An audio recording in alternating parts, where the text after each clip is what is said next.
자, 오늘 하는 내용은 로지스틱 회계 분석입니다.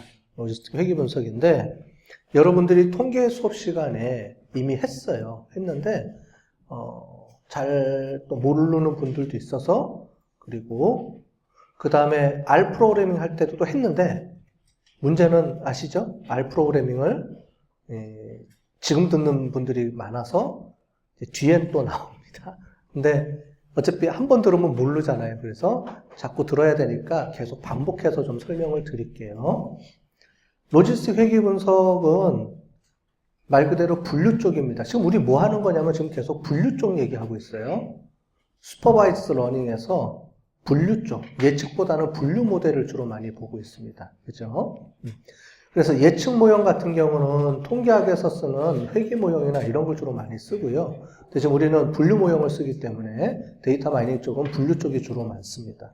여태까지 배운 게 다 분류 모형이었어요. 나이브 베이지안도 분류 모형. A그룹인지 B그룹인지. 그래서 연착이냐 아니냐. 정상으로 운영되느냐. 이런 거 분류했었고. 그죠? 나이브 베이지안도 그렇고. 그 다음에 의사결정 나무 같은 경우는 이제 뱅킹, 유니버셜 뱅크를 이용해서 어떤 제한을 수락할 거냐 말 거냐 이런 내용이었고요. 지금 우리가 보면 오늘도 보면 데이터가 똑같은 데이터예요.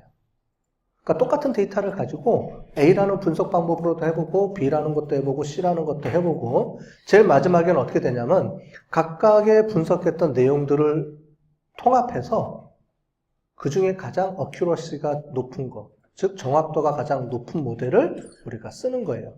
또는 비슷하면 내가 주로 설명을 좀 잘하고 싶다 그러면 설명이 가능한 모형들이 있죠. 의사결정 나무라든가 이런 걸로 쓸지, 아니면은 난 정확도가 더 중요하다 그러면 정확도가 높은 모델로 써야 될지, 이거예요. 우리가 이번 주에는 로지스틱 회계 분석이지만 다음 주는 인공지능이에요. 인공지능이 모델이 더 정확하게 좀 모델력이 높아요. 다른 모델에 비해서. 대신에 인공지능으로 하면은 설명이 안 돼. 여러분들이 왜 그렇게 생각해요? 라고 설명해봐. 머릿속에 들어있는 걸 말로 설명해봐. 안 되죠? 똑같아요. 컴퓨터도 이렇게 답은 나왔는데 그걸 설명해보라 그러면 잘 안 나와, 답이. 예, 그런 게 이제 인공지능 모형인데 다음 주에 배울 거예요. 그런데 다음 주에 배우는 인공지능 모형의 축소판이 또 로지스틱 회계 분석이에요. 뒤에 보면 이제 다음 주에 이 얘기가 또 나옵니다. 로지스틱 분석이. 그래서 오늘 그걸 좀 설명을 좀 드리도록 하겠습니다. 먼저 회계 분석에 대한 내용을 설명을 드리고요. 그 다음에 그 중에서 이제 로지스틱 회계 분석이 어떻게 파생돼서 나왔는지에 대한 얘기를 설명할 거고, 세 번째로 개인 대출, 뱅킹 있죠, 우리가? 개인 대출 제한 수락 사례를 가지고 로지스틱으로 돌렸을 때 어떤 결과가 또 나오는지를 쭉 한번 결과만 보고 설명을 할 거예요. 여기까지가 이론이고요. 이 분석한 내용을 가지고 프로그래밍 실습을 해볼 겁니다. 해볼 건데, 지금 우리 책이 조금 사례가 여러 개가 막 섞여 있어요. 그래서 지난번에 그렇게 했더니 여러분들이 많이 헷갈려 하시는 것 같아요. 도대체 이 중에서 뭘 뽑아서 해야 되는지가 헷갈리는 것 같아서 제가 다시 정리를 해서 분석하는 순서에 맞게끔 다시 좀 짰어요. 짜갖고 왔으니까 우리 책에 있는 내용하고 제가 조금 이제 코드가 틀릴 수도 있어요. 그러니까 여러분들이 보시면 되고, 그 다음에 마지막으로 우리 어저께 했던 것처럼 실습을 해봐야 되잖아요. 실습을 해봐야 되니까 우리 항공 딜레이 그걸 이용을 해서 한번 해볼 텐데 요거는 시간이 오래 걸릴 수도 있을 거예요. 그래서 여러분들이 만약에 오늘 못 풀면 집에 가서 풀어갖고 한번 연습해 보시라고 제가 실습을 이렇게 만들어서 넣어갖고 온 겁니다. 물론 책에 있는 내용인데 책에 있는 내용을 조금 이제 편집을 좀 했어요. 해서 나온 거니까 제가 일단 설명을 좀 드릴게요. 자, 로지스틱 회계 분석이에요. 결국은 우리가 회계 분석입니다. 그래서 이 책의 앞에 제일 먼저 분석 기법 중에 1번으로 들어가는 게 뭐예요? 회계 분석인데 제가 일부러 그걸 뺐어요. 왜냐면은 여러분들이 통계학 수업 시간에 또 R 프로그래밍 시간에 이미 해서 넘어왔기 때문에 그래요. 이 중에 절반은 이미 했던 사람들이고 나머지 절반은 지금 하고 있는 사람들이고 후반에 할 거예요. 그래서 회계 분석 내용을 어느 정도 이해를 하고 갔어야 되는데 앞부분에 그래도 좀 설명을 드릴게요. 왜냐하면 이미 통계학에서 이미 다 한 거예요. 통계학에서 했던 내용들이기 때문에 우리가 이번 것까지 하면 3번 반복하는 거예요. 그죠? 근데 문제는 이걸 가지고 다음 학기 때 또 강의를 또 반복합니다. 언제? 기계학습할 때. 기계학습할 때는 인공지능만 갖고 좀 주로 얘기를 많이 할 텐데 그때도 또 들어가요. 그러니까 계속 반복을 해주는 거예요. 반복해야지 여러분들 머릿속에 남으니까. 그렇습니다. 자, 일단 관계 검증의 의미는 뭐냐면 두 변수 간에 관계가 있는지를 보는 거죠. 두 변수 간에 관련성이 있는지 없는지를 보는 게 관계 검증입니다. 그래서 주로 설명 모델과 예측 모형이 있다 그랬는데 우리는 데이터 마이닝 쪽은 주로 예측 모형이에요. 통계는 주로 설명 모델이에요. 무슨 얘기냐면 설명이라는 건 뭐냐면 종속 변수, 즉 결과 변수에 영향을 미치는 변수가 어떤 거지? 뭐가 가장 큰 영향을 미치지? 이거를 주로 파악하는 게 설명 모델이라고 불러요. 만족도의 가장 중요한 요인이 뭐지? 얘가 중요한 거지. 그래서 만족도가 얼마 나와? 누구 값이 뭐뭐일 때 만족도는 몇 점? 이런 걸 주로 보지는 않죠. 그래서 통계학에서 얘기했던 모델들은 주로 설명 모델 중심이고 데이터 마이닝은 설명 모델보다는 이거예요. 그래서 잘 맞춰봐. 이거잖아요. 데이터 모델, 데이터 마이닝의 목적이.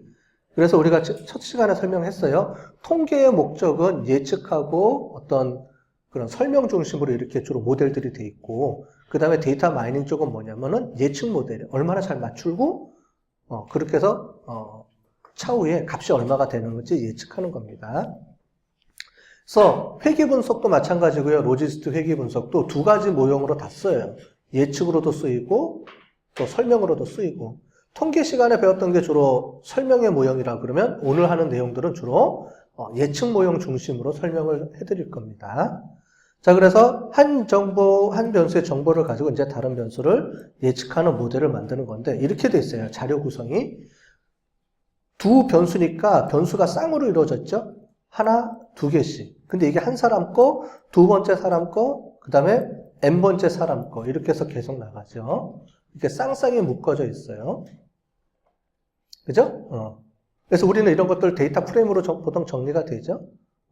표로 정리되면 여기는 두 개지만 두 개가 아니고 여러 개가 있죠. 이렇게 쭉 정리가 돼 이 얘기예요.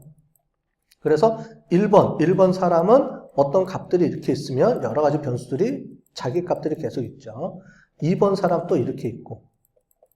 그래서 이렇게 한 명씩 묶여져 있는 이거를 가지고 우리가 이렇게 쌍쌍이 변수하고 변수 간의 쌍쌍이 이걸 다 이제 검토를 하는 겁니다. 자, 그런 얘기예요. 그래서 간단하게 우리가 설명하기 위해서는 복잡하면 너무 어려우니까 딱 두 개만 뽑아서 보겠다 이겁니다. 그랬을 때는 우리가 x, y 보통 변수 두 개가 있는데 보통은 이제 이쪽 왼쪽에 있는 y를 결과 변수라고 하죠. 자, 그런데 이거는 그냥 산점도로 제가 찍어 놓은 겁니다. 이렇게 값들이 나오면 요 값들이 있고요. 요 값들이 이제 많이 있으면 요런 값들이 나오죠. 그죠? 그래서 그거를 앞에 본 요런 것들을 우리가 산점도라고 부르고요. 요 관계를 직선으로 표시를 해서 이 직선을 우리가 예측하는 요렇게 직선으로 만드는 요 관점을 회귀 분석이고요. 그 다음에 요 직선으로부터 이 데이터들이 얼마만큼 오밀조밀하게 모여 있느냐 이렇게 보는 게 상관계수의 의미입니다. 그죠? 그래서 상관분석의 상관계수는 데이터들이 서로 어떻게 영향력을 주고받느냐 이렇게 보는 거예요. 근데 그렇게 보는데 이렇게 우리가 수치적으로 나옵니다. 뭐 상관분석 말고 이걸 보겠습니다. 똑같은 내용이니까 S냐 시그마냐의 문제니까 밑에 보면 X의 분산이 뭐라고 배웠죠? 우리 계속 나오죠 지금. 분산은 뭐죠? 평균으로부터 각 개체들이 떨어져 있는 거리를 총 모아놓은 게 분산이라고 그랬죠. 자, X의 분산하고 Y의 분산이 있는데 이 별도로 된 분산 중에 X, Y가 같이 소유하고 있는 분산. 아까 전에 이거잖아요. 그 관계검증이라는 게 이거였죠. 그래서 X가 있고요. 몸무게가 있고 그 다음에 키가 있어요.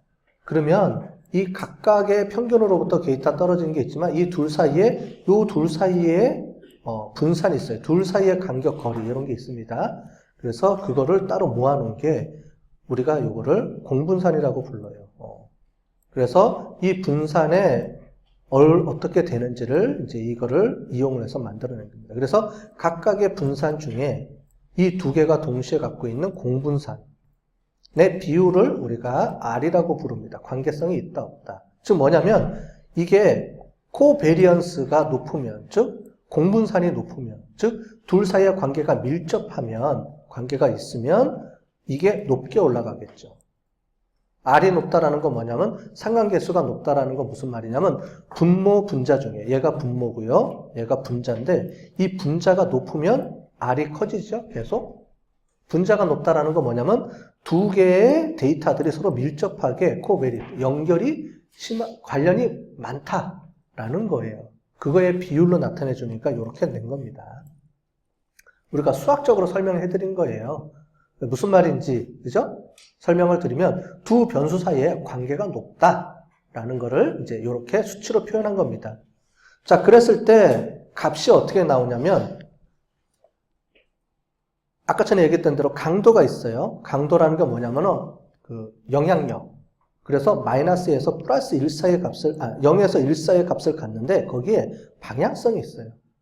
방향성은 플러스냐 마이너스예요. 그래서 우리가 한쪽이 증가하면 다른 쪽이 한쪽이 증가할 수도 있지만 반대로 감소할 수도 있죠. 그래서 그 관계를 보기 위해서 방향성과 그 다음에 얼마나 영향력이 있는지에 대한 그 딱딱함, 인텐션이었는데 강도라고 하거든요. 그래서 그 두 가지를 묶어서 하나로 표시해 줍니다. 그래서 0을 중심으로 해서 마이너스 1에서 플러스 1 사이의 값을 가져요. 마이너스 플러스는 긍정적이냐, 그러니까 반대로 가느냐, 같이 가느냐 이런 내용이고요. 그 다음에 0하고 1의 사이의 값은 얼마나 밀접하게 관련이 있느냐에 대한 내용입니다. 그래서 그거를 이렇게 그래프로 표시해주면 이런 모양이 되죠. 보시는 것처럼 한쪽이 증가할 때 다른 한쪽이 증가하면 아까 전에 수식에서 봤던 것처럼 x와 y의 코베리에이트, 즉 공분산이 밀접하게 값이 높아지겠죠. 그러다 보면 이렇게 밀접하게 서로 연결이 되어 있는 이런 직선이 나와요. 상관분석은 여기에 퍼진 정도예요. 얼마나 데이터들이 한쪽으로 밀접하게 묶여서 올라가느냐 아니면 얘는 뭐예요? x하고 y가 예측이 돼요 안 돼요? x값도 뭐 x하고 y하고 막 흩어져 있기 때문에 x, y가 도저히 x하고 y의 관계를 도저히 볼 수가 없죠. 이런 모양이. 그 얘기예요. 서로 관계가 밀접하면 서로 밀접한 관계를 맺으면서 이렇게 올라가는데 요 데이터가 뭉쳐있는 정도가 밀접하게 뭉쳐있느냐 아니면은 어느 정도 뭉쳐있느냐 아니면 완전히 흩어져 있느냐 이 얘기입니다. 데이터의 흩어짐 정도가 방향성과 이 강도를 가지고 하는 거예요. 요게 0에서 1 사이의 값이고요. 방향이 플러스냐 마이너스에 대한 값을 가지고 이렇게 나타납니다. 그렇죠? 그래서 이 수치만 보면 얼마나 관계가 있다 없다 이걸 나타내 주는 거예요. 이해되셨죠? 그래서 이거는 상관분석이라고 하고요. 이 관계를 가지고 우리가 분석하는 모델이 회귀 모델입니다.